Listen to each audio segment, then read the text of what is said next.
Today I wanted to talk to you about the different focal lengths of lenses and how those lens choices can affect your image and kind of the differences. So what I've done is I've taken a series of images at different focal lengths, and what I've tried to do is keep the composition of the car in relatively the same space in the frame, and I also focus on the same point. So my focus point was right here on the edge of the headlight, and I tried to keep the car pretty much centered in the frame just to illustrate the differences in the different lenses and how those focal lengths affect the way that the subject looks in the actual photo. So we can start here.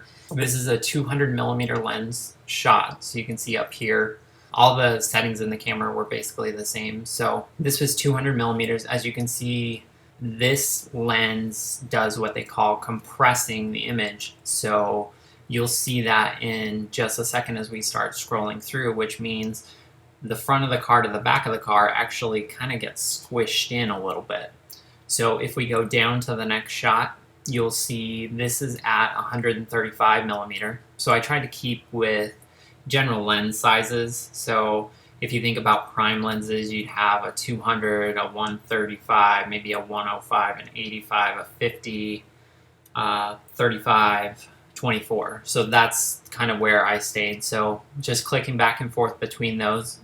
Look at the background here. Look at the wheel compared to the front wheel. So background gets a little bit wider even though the car is in relatively the same spot, and then you'll also notice that the hood's starting to get a little bit longer.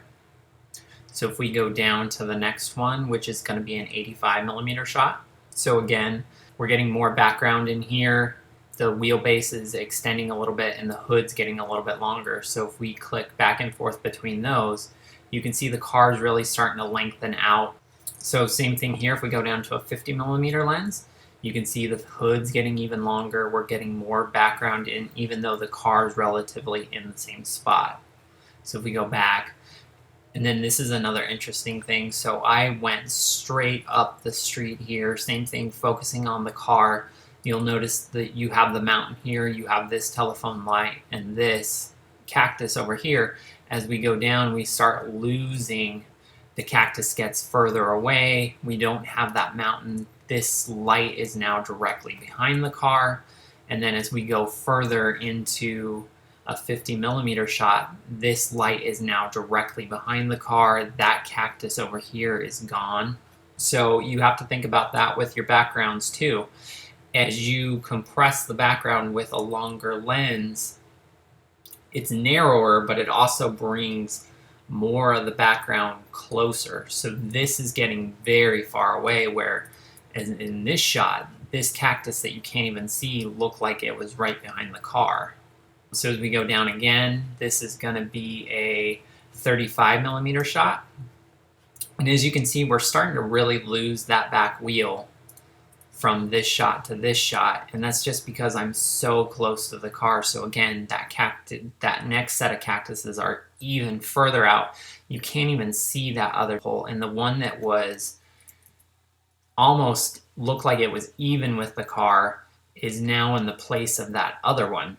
So then we got one more shot. This is going to be the 24 millimeter lens. So as you can see, the car is really stretched out. The front of the car is right in the camera. Cactus over here is gone. That pole is almost gone, and this, which wasn't even in a bunch of the photos before, is now taking the place of those items. If you can see, we kind of lost the composition of the car a little bit as I got so close to it. So that's another thing to keep in mind. So what I did is, just to kind of illustrate from a 50 to a 35 to a 24, kind of keeping this look with the wheels parallel, I actually moved over quite a bit. So if we look here, I was kind of going down this skid mark here straight into the car.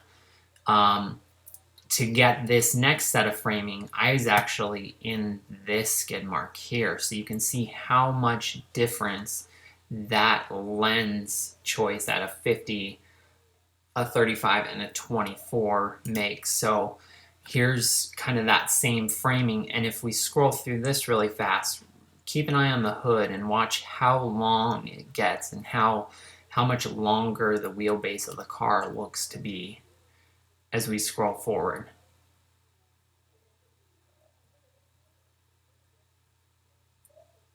So again, if we scroll through quick, so 200, 135, 85, 50, or 35, and then a 24. And if we hide these ones, let's hide this, this, and this to kind of keep that framing. So you can see just how much longer that front gets. So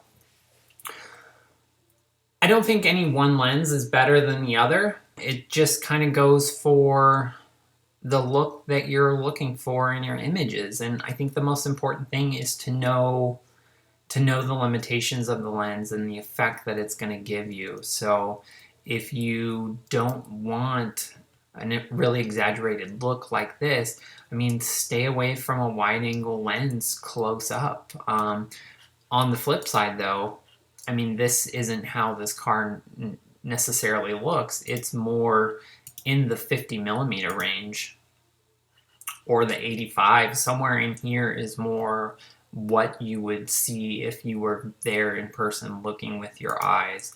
This is more exaggerated as the car looks smaller front to back.